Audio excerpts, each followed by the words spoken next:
Avec Gilles Trignard Résidence, vous êtes confortablement installé pour regarder Si on parlait. L'entrepôt du bricolage, filiale du groupe Samsé, vous présente Si on parlait.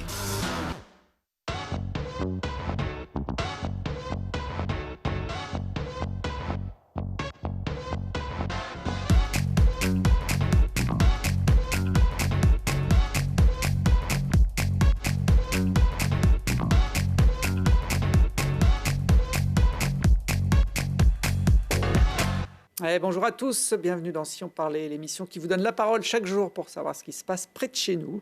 Aujourd'hui, on va parler musique et jeunes et nouveaux talents avec Pascal Souvigné. Bonjour. Bonjour. Promoteur de la cuvée Grenoble, la cuvée qui regroupe chaque année une sélection d'artistes de la scène locale, à consommer évidemment sans modération, cette cuvée. Avec nous également Myriam Tracol et Michael Ney. Bonjour à tous les deux. Bonjour. Bienvenue, vous êtes producteur, alors non pas de musique, mais de lait en Isère. Vous venez nous présenter Plein les yeux, qui est cette brique de lait 100% iséroise qui vient de faire son apparition dans les magasins, consommée aussi sans modération. Aussi. On peut y aller. Et puis le hasard du casting fait qu'on a une spécialiste de l'allaitement sur ce plateau. Bonjour Cassandra Vignon. Bonjour. Vous êtes sage-femme au CHU de Grenoble, spécialisée notamment dans ce secteur important des femmes qui viennent d'accoucher. Et puis vous êtes auteur de ce livre, Nuit verticale, un livre très, très intimiste qui retrace votre parcours, commencé il y a plus d'un demi-siècle au Chili. Alors votre nom de jeune fille, je crois que c'est Cassandra Manuela de Las Mercedes Isabel, c'est ça? C'est ça. C'était un peu trop long pour le faire rentrer sur la couverture? Exactement. Bon, sage-femme, c'est un métier de passion, de vocation. Certains disent que c'est le plus beau métier du monde puisqu'il donne la vie. Vous évoquez votre métier dans ce livre, mais pas que. Hein. C'est un livre à tiroir, j'ai envie de dire. C'est ça. C'est un livre à tiroir. Il est alambiqué et il peut prendre plein de directions en fonction de ce qui nous préoccupe quand on l'ouvre. Qu'est-ce qui vous a poussé à écrire ? Justement, c'était cette question du plus beau métier du monde. Parce que les sages-femmes, quand on dit qu'on est sage-femme, les gens nous disent 90% du temps « Ah, quel beau métier c'est le plus beau métier du monde ». Et puis nous, on penche la tête, on sourit et on dit rien. Et en fait, j'étais dans un moment de ma vie qui était critique professionnellement. J'étais très fatiguée, comme beaucoup de soignants. Et j'étais en train de m'interroger sur ce qui m'avait amené à cet endroit-là du monde, à être près des femmes et des enfants. Et qu'est-ce qui avait fait que dans mon histoire, je m'étais jetée avec autant de passion et de dévouement et un sens du sacrifice très, très grand, qui est le point commun de beaucoup de soignants. Donc je suis partie dans cette direction, d'explorer qu'est-ce qui m'avait amenée là, qu'est-ce qui m'avait construite pour être tout le temps du côté des femmes et des enfants. Vous dites, à force de prendre soin des autres, on oublie parfois de prendre soin de soi-même? Je pense que quand on n'a pas beaucoup appris à prendre soin de soi, on soigne les autres. Je crois que c'est comme ça que ça se passe. Il me semble, en tout cas, c'est ce que mon intuition me disait. J'avais besoin d'explorer ça. Alors, vous vous livrez sans restriction sur votre métier, sur votre enfance au Chili, sur vos relations humaines dans votre famille, forte, sur également des choses très intimes, des agressions sexuelles que vous avez subies quand vous étiez jeune. Vous avez hésité, une fois que vous avez couché tout ça sur le papier, à publier cette histoire qui est votre vie? Alors, déjà, c'est une narration, donc c'est une représentation. C'est pas ma vie en tant que telle. Bien sûr que j'ai hésité. Et puis, en fait, je me suis dit que, par exemple, sur la question des agressions sexuelles, il y a une prescription légale pour les personnes les auteurs d'agressions sexuelles. Il y a une prescription. Mais si on se tait toute notre vie, pour nous, il n'y a pas de prescription. Donc, je me suis dit, est-ce que c'est de l'intime ou est-ce que c'est finalement quelque chose que le monde peut accueillir? Mon pari, c'était qu'on pouvait accueillir la souffrance. Il était là, le Paris. Et qu'en fait, il n'y a pas... Enfin, il y a des choses qui sont intimes, mais par exemple, un malheur qu'on a vécu, c'est pas forcément intime. En tout cas, moi, j'ai pas envie que mon intime soit là. Vous parlez de cette parole qui se libère effectivement de plus en plus ces dernières années. Il y a un paradoxe, vous êtes une passion pour votre maman, mais en parallèle, vous lui reprochez justement de s'être tue pendant de nombreuses années sur ce que vous aviez pu subir étant jeune. Alors, en fait, l'un n'empêche pas l'autre. On peut aimer quelqu'un et avoir souffert de ses manquements et de ses défaillances. Mais ce qu'il y a de sûr, c'est que j'ai l'intime conviction très, très grande et la certitude que ma mère m'a aimée d'un amour très, très grand et que de ce qu'elle a fait, il n'y avait pas d'intention ou de méchanceté il n'y avait pas une intention de nuire, vous voyez, alors qu'il y a des gens, des parents pervers qui ont le désir, ou en tout cas quelque chose qui est de l'ordre de la destruction. Ce n'était pas le cas de ma mère. Ma mère, elle était prise dans des on va dire, des mouvements où on peut être pris dans les familles, des choses comme ça. Des silences aussi qui sont héréditaires. Hein. Peut-être que si elle s'est tue, c'est parce qu'elle avait appris à se taire. C'est-à-dire que c'est des choses qui... partie de la culture. Par la culture et puis aussi par la culture machiste, mais pas qu'en Amérique latine. C'est-à-dire que on apprend aux faibles qu'il faut qu'ils se taisent et qu'ils encaissent, quoi. Et peut-être qu'elle avait appris ça et que du coup, voir la réalité en face, c'était trop compliqué pour elle. Votre maman, qui a aussi une vie très, très riche, très particulière, hein, qui a été emprisonnée à l'époque de Pinochet au Chili. Voilà, en 1973, ma mère a été emprisonnée. Elle a passé 2 ans en prison au Chili, donc elle a été séparée pendant 2 ans de ses enfants et nous, on a été séparés de notre mère. Ça, c'est une blessure très grande aussi. Et peut-être que quand on a passé 2 ans en prison, séparé de ses enfants, et puis on ne sait pas si on va sortir mort ou vivant de cet endroit, peut-être aussi que ça peut expliquer sa fragilité, ça peut expliquer qu'elle n'a pas pu toujours être à la hauteur ou en mesure de protéger ses enfants. Alors, Pinochet, c'était une dictature très dure dans les années 70 qui s'est poursuivie jusqu'aux années 80 au Chili. Vous avez trouvé refuge ici en France, à Grenoble, assez rapidement. En 1976, ma mère est venue en France, elle était exilée. Et donc je suis venue en France avec ma mère. Et Grenoble, c'était un hasard. On est arrivé rapidement à Grenoble. On est resté 6 mois à Lyon, dans un centre de réfugiés. Et on est arrivé à Grenoble parce qu'il y avait la sœur de ma mère qui était à Grenoble, mais aussi parce que Grenoble était un endroit qui accueillait beaucoup les réfugiés politiques. Et c'est un endroit historiquement qui a été très militant dans l'accueil des réfugiés chiliens et sud-américains.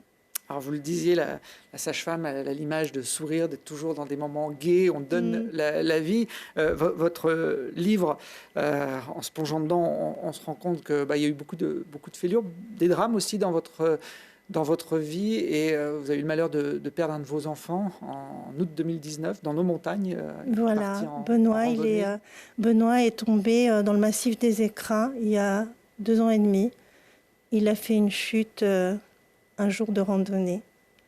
Et j'étais en train d'écrire pendant que...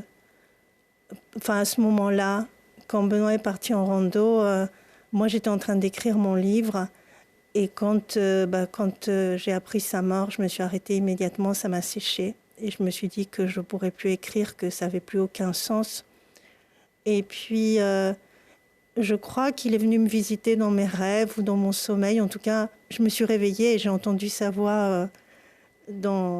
C'était pas une hallucination, c'était un sentiment très fort de sa présence où il me disait, allez, on y va, tu continues. Et vraiment, j'ai eu cette vision intérieure de la présence de Benoît près de moi. Alors, il avait 23 ans. 25 ans.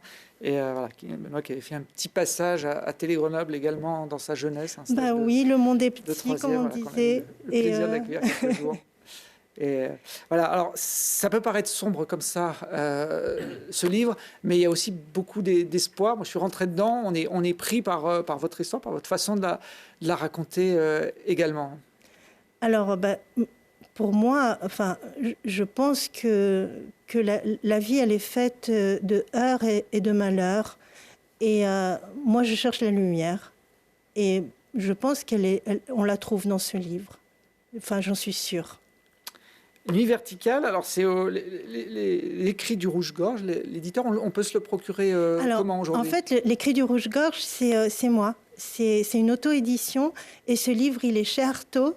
Il est à la librairie du Square. Il est à la librairie Paillet, rue Lafayette. Et on peut le commander par mail. À l'écrit du Rouge-Gorge, en minuscule, en attaché, @gmail.com.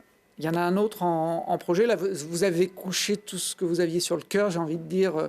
Est-ce que vous avez toujours envie d'écrire? Alors, Nuit verticale, c'est le livre que j'aurais aimé ne jamais écrire. Et je suis heureuse qu'il existe. Vous l'avez évacué un peu? C'est pas évacué, c'est mis au monde. Des fois, on attend des enfants qui ont des failles, qui sont fragiles, qui sont vulnérables, qui n'ont pas que du beau en eux, mais n'empêche qu'ils sont super beaux. Et on les aime. Et je l'aime, évidemment. Je suis contente qu'il soit né. J'ai envie de le soutenir et de le porter au monde. Et il y en a d'autres qui sont en cours. Il y en a plusieurs parce que ça part dans plusieurs directions. Et là je sépare. Je suis un peu plus... j'ai plus de temps. Je suis moins dans une urgence. Mais là, il y avait une urgence à dire. Et puis à dire que la vie... pas la petite vie, la grande vie, elle continue.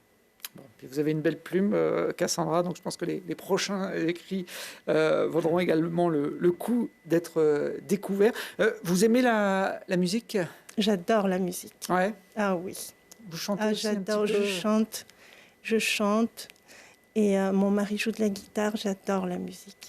J'ai un petit extrait, un petit poème que vous avez chanté en hommage justement à Benoît, votre fils. On en écoute quelques secondes. Oh, c'est trop beau. No te remontes por esos montes porque yo lloro. No te remontes por esos montes porque yo lloro. Voilà, avec la montagne de l'Oisan derrière. Oui. J'ai pas tout compris. J'ai compris que c'était en chilien. C'est petite colombe, tu t'en vas dans la montagne. Ne t'en vas pas sur cette montagne parce que je pleure. Ne t'en vas pas sur cette montagne parce que je pleure. C'est une chanson que j'aimais beaucoup quand j'étais enfant. Je crois qu'il y a tout qui nous prépare à ce qu'on doit traverser dans la vie. Bon, et puis vous m'avez amené la couverture du livre, parce que bon, c'est pas très visuel, un petit bouquin de poche, mais là ça le devient un peu plus. C'est vous également, Oui, Cassandra? C'est moi. Voilà, vous voyez. Beaucoup de talent en plus d'être sage-femme. Hein. Voilà, et je crois que dans ce livre, ça parle de ça aussi, c'est-à-dire que des fois, on a des choses en nous qu'on a besoin d'exprimer et il faut y aller. Il faut se donner, pas les moyens, mais se l'autoriser. Eh bien, très bien, vous êtes donné les moyens et vous l'êtes autorisé. Merci pour ce témoignage. On vous retrouvera peut-être dans la cuvée 2023. Pour 2022, c'est trop tard. Elle vient de sortir. On va en parler justement dès maintenant.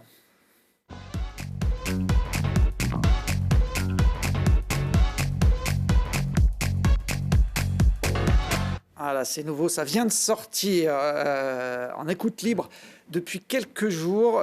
Pascal Souvigné, qui est le promoteur de cette cuvée grenobloise. Alors, ça n'a rien à voir avec l'alcool, Pascal. Hein. Ça n'a rien à voir avec l'alcool, effectivement. On est sur l'ivresse musicale. Voilà, l'ivresse musicale qui elle, est bonne pour la santé.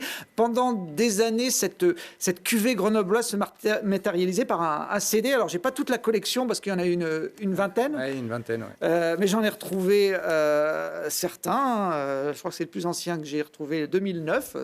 Ça commence à dater. Ouais. Ça commence un petit peu à dater. Pas de CD cette année, c'est quoi? C'est devenu un objet obsolète qui ne sert plus? Effectivement, plusieurs raisons ont motivé ce choix. Déjà, c'est vrai que la baisse de l'utilisation du CD au quotidien chez les gens, elle est quand même là. Ça reste sur un projet comme la cuvée grenobloise, ça restait quand même un coût relativement important quand même. Sur le traitement du son, sur la conception de la maquette du graphisme, sur le pressage, sur après le temps aussi de distribution et d'envoi de ce support CD. Et on s'est dit que par rapport au constat de la perte de vitesse du CD et la volonté chez nous aussi de faire en sorte que cette cuvée grenobloise, on puisse investir un maximum de temps et éventuellement aussi d'argent sur vraiment la promotion des artistes à travers d'autres supports de communication, d'autres supports de valorisation. On a réorienté un peu le travail de cette cuvée grenobloise en la passant sur un support numérique qu'on connaît tous maintenant, que ce soit sur YouTube, Spotify, Deezer, etc. Pour dématérialiser aussi cette cuvée grenobloise et aussi être au plus près de l'actualité de ces groupes qui, du fait de leur vécu, ont aussi de la nouveauté et des matériaux qui évoluent assez régulièrement. C'est des groupes en progression, donc ça nous permet nous aussi de nous adapter à cette progression et d'être beaucoup plus réactifs face à leur actualité, la sortie d'un nouveau morceau, la sortie d'un nouveau clip. Voilà, c'est des groupes qui bougent beaucoup aussi. Et ça nous permet d'être beaucoup plus flexibles par rapport à leur actualité. Alors le principe reste le même, hein, c'est de mettre en avant et de faire découvrir des nouveaux artistes, tous issus de la scène locale du bassin grenoblois. Du bassin grenoblois, même un peu au-delà, hein, on a 60% de candidatures qui viennent de l'agglomération, 40% de l'Isère, hein, on s'est limité sur l'Isère. Effectivement, l'objectif reste le même, de mettre en valeur des groupes de musique. Alors, le gros mot, c'est les musiques actuelles. On parle de musique actuelle, voilà, c'est-à-dire des répertoires 20e, 21e siècle, des musiques plus amplifiées. On est sur la valorisation de ces esthétiques-là. Et pour être plus concret, c'est du rock, c'est du reggae, c'est de la chanson, c'est des musiques électroniques, etc. Donc, un répertoire toujours assez diversifié. Qui vient représenter la richesse, en tout cas, de ce territoire musicalement qui est assez impressionnante et qui nous surprend, en tout cas, chaque année. Ouais, moi, je me suis mis un petit exercice, c'est de faire une compile de la compile. Le best-of. De la cuvée, voilà, le best-of. Alors, je ne sais pas si c'est le best-of, j'en ai choisi, je ne pouvais pas mettre tous les artistes présents en 2022, mais voilà un petit aperçu pour voir un peu la couleur musicale et la diversité qu'évoquait Pascal. Tiens, ça y est, tu regardes dans le vide, c'est fou tout d'un coup, je deviens fou quand je te vois devenir livide, tu perds tes couleurs, ton humeur, ton bonheur, t'es un hamster perdu dans l'espace fumeur et tu pleures devant le directeur.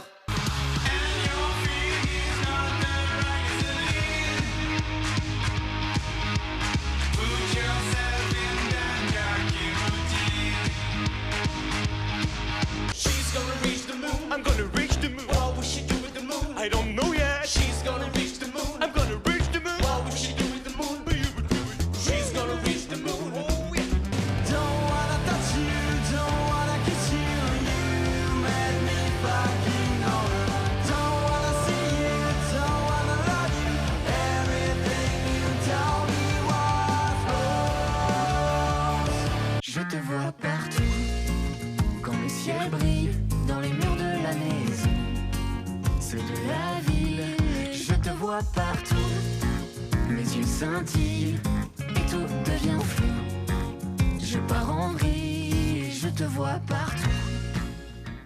Alors, on termine ce petit medley avec le duo Adèle et Robin qu'on a déjà eu le plaisir d'accueillir dans cette émission il y a quelques semaines. Il y avait par ordre d'apparition Beau Bateau, Brume, Acoustique Ping Pong et Nomade. Ça chante pas beaucoup en français quand même sur cette compile iséroise.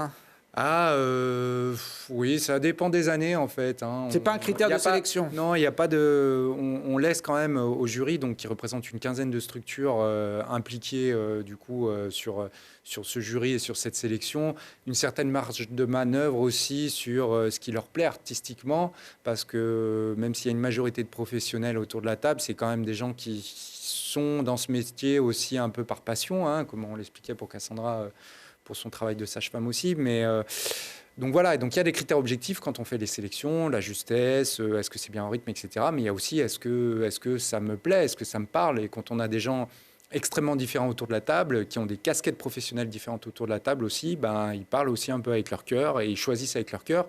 Et ça, c'est toujours un critère qu'on a gardé. Donc d'une année à l'autre, ça peut changer. Voilà, par exemple, petite anecdote, cette année, on n'a pas de rap. Oui, c'est Alors vrai. que généralement, chaque année, on a des projets rap. Là, il n'y a pas de projets rap qui ont su séduire, en tout cas, le jury. Donc voilà, ça varie chaque année. Et sur les critères esthétiques purs et durs, on n'a pas de critères à soumettre, en tout cas, au jury. Ce n'est pas la volonté de la cuvée grenobloise. Bon, l'outil, vous l'avez dit, c'est un outil de promotion, donc une sélection de professionnels pour mettre en avant des artistes qui, pour certains, débutent leur carrière. Il y a en parallèle sur cette cuvée un développement, un portrait vidéo de chaque artiste qui est diffusé tous les mercredis à 18h sur vos réseaux. On peut découvrir un nouveau portrait. Ça s'appelle Micro Cuvée. C'est l'occasion d'en savoir un petit peu plus, par exemple, sur un des chanteurs qu'on a vu dans la petite sélection il y a un instant. Alors,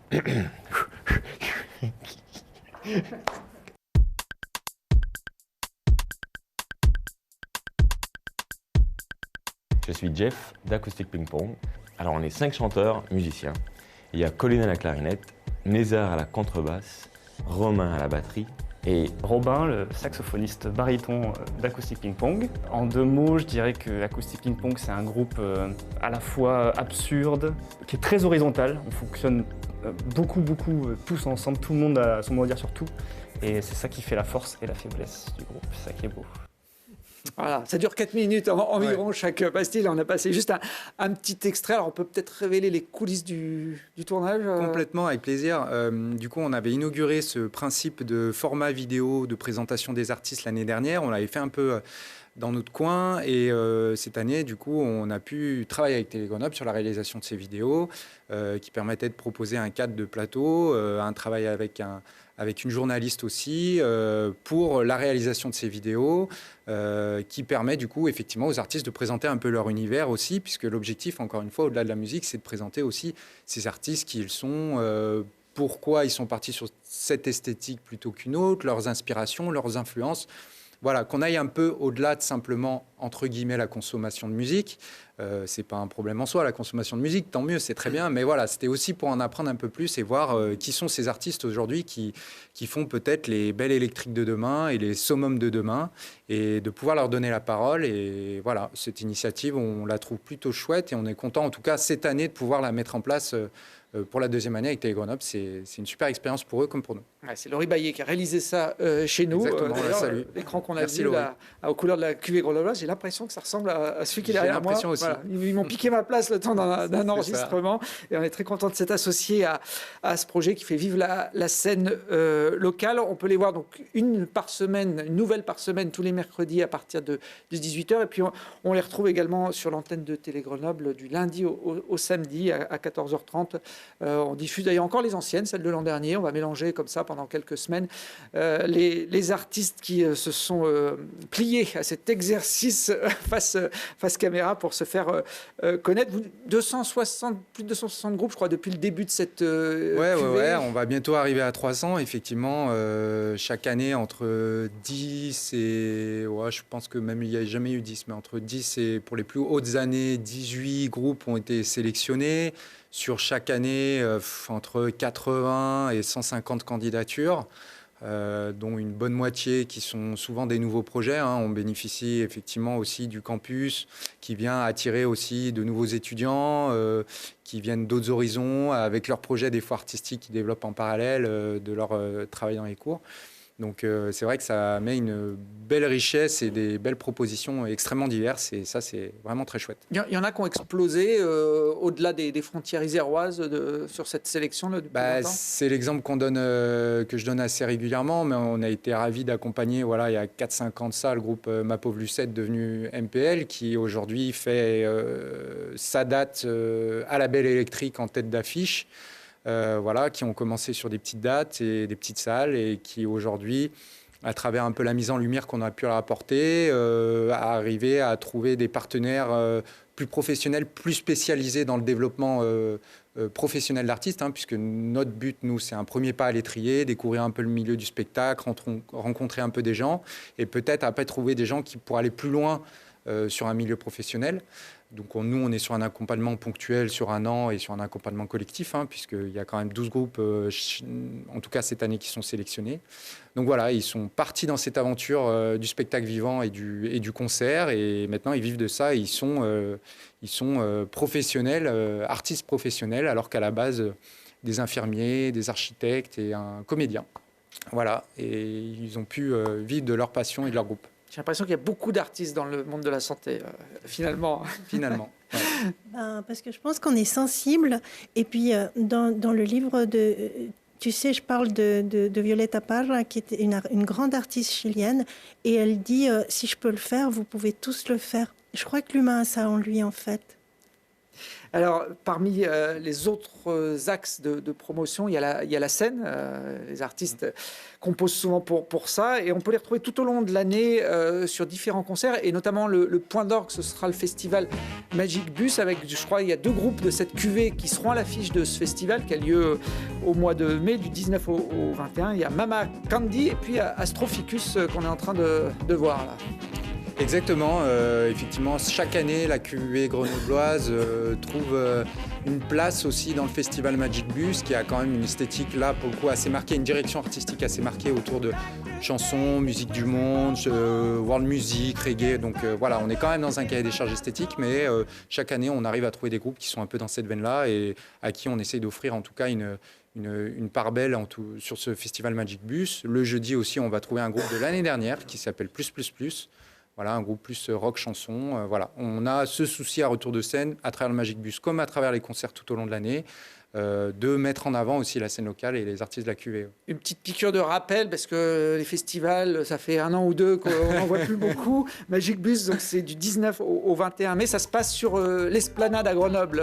On revient à l'Esplanade après avoir fait une année 2021 sur l'anneau de vitesse, du coup, qui a été un site qui a été mis à disposition et mutualisé par la ville de Grenoble, qui nous a permis quand même de proposer un peu d'événements au public, aux artistes, à nos bénévoles qui sont investis toute l'année et retrouver un peu des moments de convivialité et des moments de plaisir autour de la culture.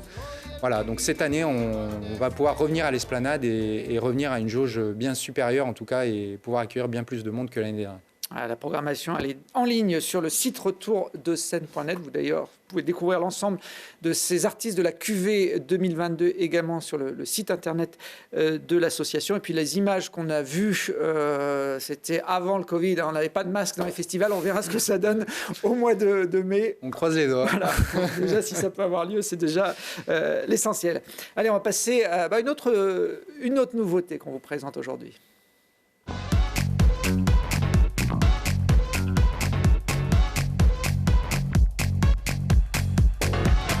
Notre rubrique, c'est fait ici c'est en Isère. Myriam Tracol et Mickaël Ney sont producteurs laitiers sur le plateau mathésin, c'est ça tous les deux? C'est ça. C'est ça. Bon, on est au sud du département, une belle région au cœur des montagnes. Alors vous allez nous parler de cette brique de lait qui vient de sortir, qui s'appelle Plein les yeux. Alors il y a un petit jeu de mots, lait L-A-I-T. Qui a trouvé le nom d'ailleurs Ça a été en concertation avec l'ensemble des producteurs, notre association. On travail collectif. Oui. En démocratie. Bon, c'est bien. Non, il en faut dans tous les domaines. Alors, produire du lait, ça veut dire élever des vaches. Oui. Moi, je ne suis pas un spécialiste, mais jusque-là... Jusque-là, tout va bien. Voilà, j'arrive à suivre. C'est un peu comme sage-femme, c'est un métier de passion qui demande beaucoup d'abnégation, Myriam, éleveur. Eh oui, il faut aimer ses animaux, il faut savoir les nourrir, et on apprend à leur donner des noms, à les connaître, parce que c'est comme les gens, il y en a avec leur bon caractère, l'autre avec leur moins bon caractère. Et il faut surtout être passionné par les animaux. C'est un travail quotidien, Michael 7 jours sur 7, 365 jours par an. C'est du soin aussi à leur apporter, c'est comme Myriam disait tout à l'heure. Il faut réussir à les aimer et à les faire vivre. Parce que c'est eux qui nous font vivre à travers eux. Alors, on voit qu'effectivement, c'est le genre de métier qu'on ne fait pas par hasard. Souvent, c'est de père en fils, reprendre des exploitations familiales. Comment vous avez évolué dans ce milieu ? Pour ma part, ça va être une reprise sur la 3e génération, mais j'étais parti dans toute autre chose avant. Et la vie a fait que je suis revenu dans le monde agricole. Voilà, quelque chose qui n'était pas forcément prévu et qui nous retombe dessus. On a vu des images de traite, Myriam. Combien de litres de lait fournit une vache en moyenne chaque jour ? Dans nos régions, on n'est pas des grandes régions à grosse production parce que c'est vrai que les aléas climatiques fait que la vache, il faut qu'elle s'adapte. Elle va pas toujours... on a quand même des terrains pas mal en pente. Donc c'est vrai qu'on a plutôt des vaches qui tournent autour de 25-30 litres par jour. C'est régulier ou ça va dépendre de la saison, de ce qu'elles mangent, quand elles sont l'hiver dans les étables, l'été dans les champs? Comment ça fonctionne? Non, la quantité varie en fait en fonction du départ de lactation jusqu'à la fin de lactation. En fait, quand elle démarre, elle démarre doucement. Elle a une pointe à peu près au bout d'1 mois et demi, 2 mois, où elle est à son maximum. Et puis après, tout doucement, ça redescend jusqu'à ce qu'elle soit tarie pour refaire un nouveau veau, pour refaire de nouveau du lait. Oui, alors, je faisais le parallèle tout à l'heure avec l'allaitement des femmes, mais il faut que la vache, entre guillemets, ait accouché d'un bébé pour qu'elle ait des poussées de lait. Hein. Oui. Ça ne produit pas naturellement comme ça, sans... Donc il faut faire beaucoup de petits veaux et de petites génisses. C'est ça le principe? C'est ça, ça permet de faire du renouvellement, ça permet d'avoir un autre cheptel, de se faire grandir mais au moins d'avoir du lait. Alors c'est un métier qui est, alors même si on consomme de plus en plus de lait en France, c'est un métier qui est un peu en perte de vitesse. En Isère, j'ai vu que le nombre d'exploitations avait été divisé par 4 en 20 ans, ce qui est assez énorme. Et puis même le nombre de vaches, on est passé de 34 000 vaches à 26 000 aujourd'hui dans le département, une baisse de 8 000 têtes en une dizaine d'années. C'est un processus qui peut s'inverser, Michael? Tout à l'heure, on parlait de renouvellement du bétail, mais il faut le renouvellement des hommes aussi, malheureusement. Et c'est ça qui est compliqué, c'est que la plupart de la nouvelle génération ne compte pas se lancer là-dedans. Et c'est ça qu'on est en train de perdre, et malheureusement, il ne faut pas qu'on perde notre agriculture ni notre savoir-faire.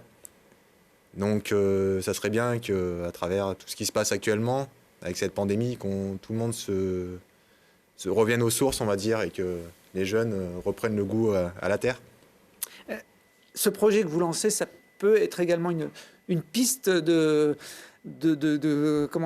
motivation pour des jeunes éleveurs de revenir, comme le dit Michael, à la terre. Un lait 100% isérois, les circuits courts sont devenus très tendance dans le monde de l'agriculture, Myriam. De partout, je pense que le local est à favoriser parce que au niveau des coûts, on espère qu'on sera meilleur.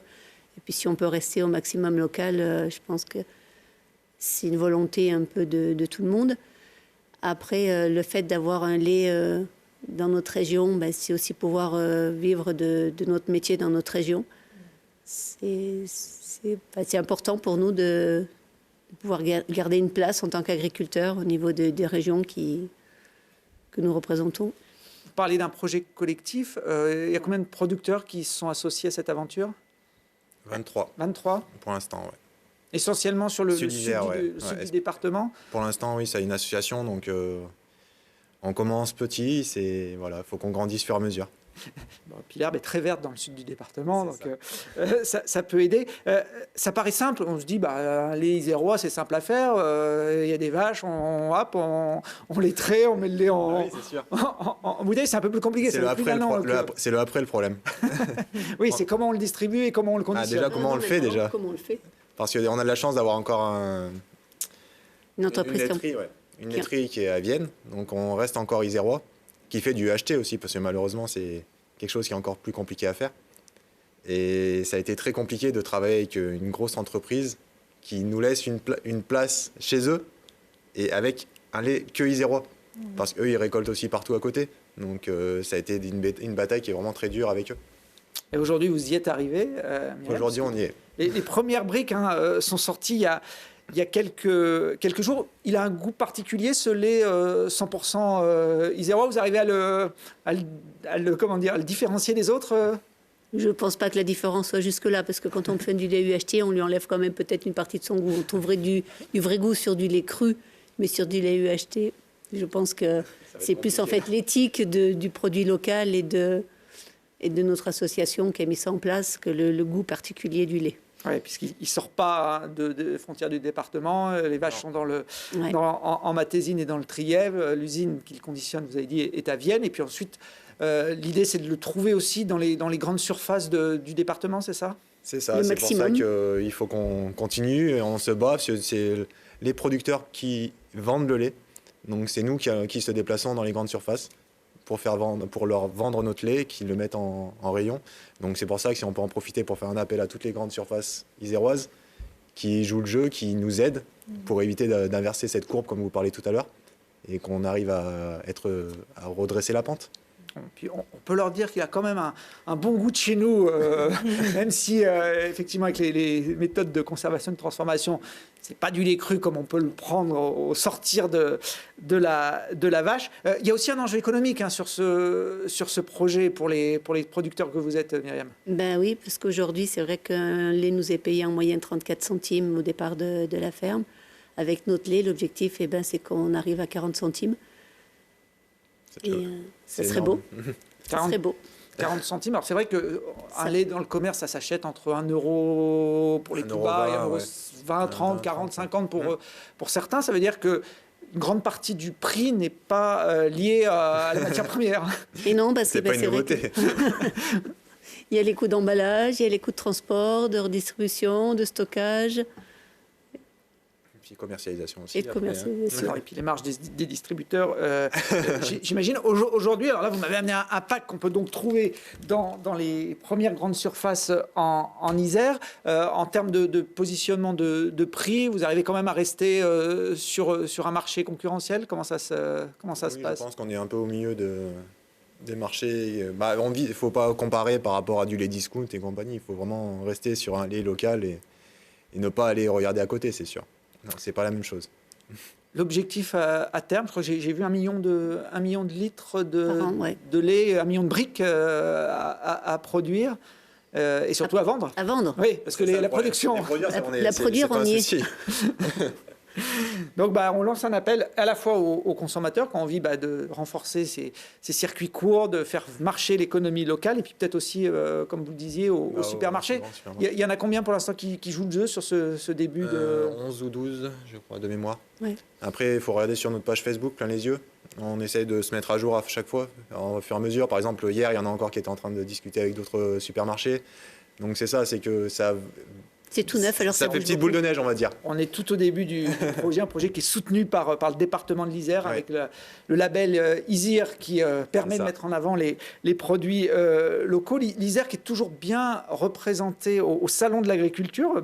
D'ailleurs, certaines vaches iséroises font le déplacement jusqu'à Paris. Je ne sais pas si vous y serez cette année. On va y emmener notre brique.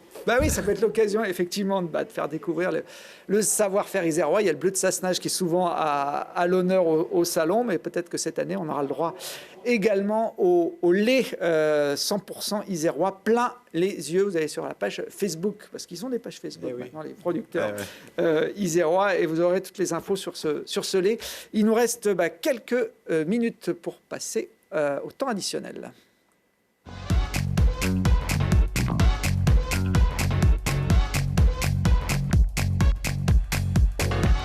Allez, 2 minutes pour faire le tour de table, dernier tour de table pour des idées de bons plans. Cassandra, je reviens vers vous. On va parler d'écriture, un petit coup de cœur pour... Ah oui, alors moi, mon bon plan, c'est l'association Les Machines, qui est une association qui est rue d'Alembert et qui est une association autour de l'écriture, avec des ateliers d'écriture qui sont très accessibles, avec une personne qui anime ces ateliers, qui est charmante et qui m'emplit d'aise, qui est très accueillante. Et puis, voilà, qui a un amour des mots et de l'écrit, voilà, et qui a le désir de le partager. Et bientôt, il y a des ateliers d'écriture en langue étrangère qui commencent, notamment en espagnol. Ah, je crois que vous allez me dire Donc, en chilien, mais... en espagnol. Donc, c'est Les Machines. Rue d'Alembert. Rue d'Alembert. Très bien. Myriam et Mickaël, vous aviez envie de mettre en avant les emblèmes touristiques, on va dire, de votre territoire. Le petit train. Le petit train de la Mure. Eh oui. Qui a repris du service cet été après, je crois, une bonne dizaine d'années d'absence. C'est important pour un territoire comme le vôtre, cet outil touristique? Bah oui, parce que je pense que c'est vraiment ce qui fait parler le plus la Mure en France, en fait. Où est-ce qu'on va? On nous parle à chaque fois de la Mure parce qu'il y a le petit train, donc ça nous permet de faire partir la région, ça nous permet de faire venir des gens, ça nous permet d'avoir une clientèle aussi pour nos briques de lait aussi. C'est tout un département qui vit, et même un plateau qui vit grâce au petit train. Il y a eu plus de 20 000 voyageurs pour la reprise cet été. Je crois que l'objectif, c'est 100 000 d'ici 5 ans. Donc, ça fait pas mal de clients potentiels pour les producteurs qui sont établis là-haut sur le plateau. Puis, je crois que les vaches aiment bien regarder passer les trains. Oui, ça les verse. Ça leur a manqué un petit moment. Et ben voilà, elles peuvent repartir. Pascal, on termine les bons plans avec un nouvel espace de discussion, j'ai envie de dire. Voilà, c'est un petit coup de cœur sur une association qui s'appelle Traverse Érudite, qui a pour objet du coup de la vulgarisation scientifique, de rendre accessible la recherche scientifique au plus grand nombre à travers différentes thématiques. Du coup, le prochain aura lieu le 21 février au Coin Neuf. C'est un café érudit, c'est le principe de l'événement. Là, la thématique, c'est le roi et le paysan quand Kaamelott nous parle de la société, avec du coup 2 invités. Clément Pélissier, qui est docteur en littérature, qui a travaillé sur l'univers de Kaamelott et qui vient parler du point de vue de Kaamelott aussi et du lien de ce que ça nous raconte sur le monde paysan et le monde rural. Et avec un deuxième invité sur cette même soirée, qui est Serge Papagali, qui a incarné Guettenau, qui, à travers ses pièces de théâtre et ses différents spectacles aussi, parle de ce monde paysan, ce monde rural. Voilà, c'est une soirée qui est gratuite, lundi 21 février à 18h30, pour en apprendre un peu plus sur à la fois une découverte de la pop culture de Kaamelott et ce magnifique héritage que nous a laissé Alexandre Astier, et l'incarnation de Guettenau par Serge Papagali, figure incontournable de Grenoble. Qu'on voit là dans Kaamelott, justement, c'est rue Rostand à Grenoble, ce nouveau lieu à découvrir. Pour les lectures, Nuit verticale de Cassandra Avignon. Pour un petit lait chaud. Voilà, un petit lait chaud, le lait évidemment isérois, puis en écoutant évidemment la cuvée grenobloise 2022. À très vite pour d'autres aventures.